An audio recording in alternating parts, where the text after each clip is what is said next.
Masechet Baba Batra, résumé du Daf Nun Aleph. La Gemara ramène ici une discussion à propos de quelqu'un qui aurait fait chazaka sur le champ d'une femme mariée. Une chazaka sur le champ d'une femme mariée n'est pas une bonne chazaka, parce que le fait qu'elle n'ait pas protesté n'est pas la preuve qu'elle a vendu. Elle fait confiance à son mari qui va protester à sa place. Donc on ne peut pas faire chazaka sur le champ d'une femme mariée selon Rav. Selon Shmuel et Karna, on peut lui faire chazaka sur le champ d'une femme mariée.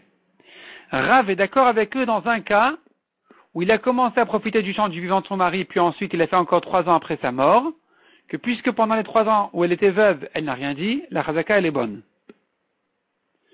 Il pourra dire, j'ai acheté ce champ-là de ton mari qui te l'a acheté, migo on l'aurait cru s'il avait dit, je te l'ai acheté à toi-même.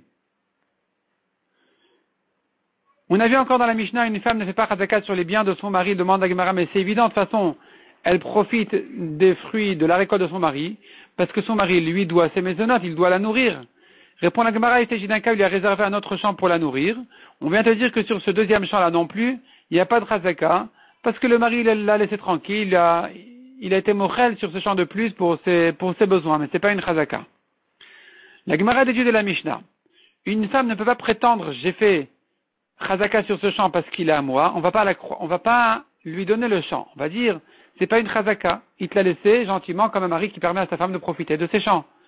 Mais si maintenant elle vient avec une preuve qu'elle a acheté son champ, alors ce serait une chazaka. Ce serait, une bonne vente, une preuve. Elle amène un shtar comme quoi elle a acheté son mari, alors on pourra lui laisser le champ. La Gemara demande, mais c'est pas évident, on a vu une marloquette là-dessus. Est-ce que un homme qui vend à sa femme, est-ce que la vente elle est bonne ou pas? De la Mishnah tu verrais que la vente elle est bonne. La Gemara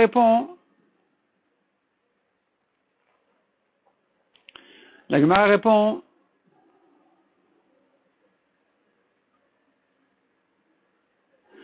que la déduction de la Mishnah ne serait pas comme ça, il faudrait la faire autrement. La chazaka n'est pas bonne, mais si elle a une preuve que le mari lui a donné cadeau, c'est bon. Mais si maintenant sa preuve n'est que le mari lui a vendu, alors effectivement, la vente n'est pas bonne. Et ça, c'est une discussion que la Gemara ramène tout de suite. Celui qui vend à sa femme, est-ce qu'il pourra dire, elle m'a volé de l'argent, elle m'a caché de l'argent, j'ai voulu lui faire semblant de lui vendre pour récupérer mon argent? Ou il ne peut pas dire ça et la vente, elle est bonne. Donc la Gemara nous ramène justement là-dessus une discussion. La Gemara ramène à propos de celui qui dit que la vente, elle est bonne. La Gemara ramène tout un développement là-dessus. Est-ce que c'est évident de dire que la vente elle est bonne puisqu'il y a un shtar à côté de l'argent et que le shtar en soi devrait être une preuve, ou non, ou bien le shtar dans une vente n'est pas le kinyan c'est l'argent, et le chidouche il est justement de dire que l'argent n'est pas une vente pour une femme, n'est pas valable pour une femme, parce que le mari pourra dire je voulais retrouver mon argent. La Gemara amène encore d'autres objections où tu vois que le mari peut dire, je voulais retrouver mon argent qu'elle m'a caché, et donc la vente ne doit pas être bonne. La Gemara répond à ces objections aussi. La Gemara ramène encore. Ravuna Baravin a envoyé au Beth Midrash un message, sachez que celui qui a vendu à sa femme un champ, la femme acquiert, le mari, cependant, peut continuer à profiter des fruits de son champ, comme pour un cas de champ d'héritage de la femme. C'est-à-dire, si la femme a hérité un champ, le mari profite. Selon d'autres chachamim, non.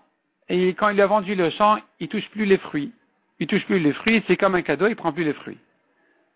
La Gemara à nouveau objecte, peut-être que la vente est une fausse vente, il veut uniquement récupérer son argent. La Gemara répond à cette objection aussi.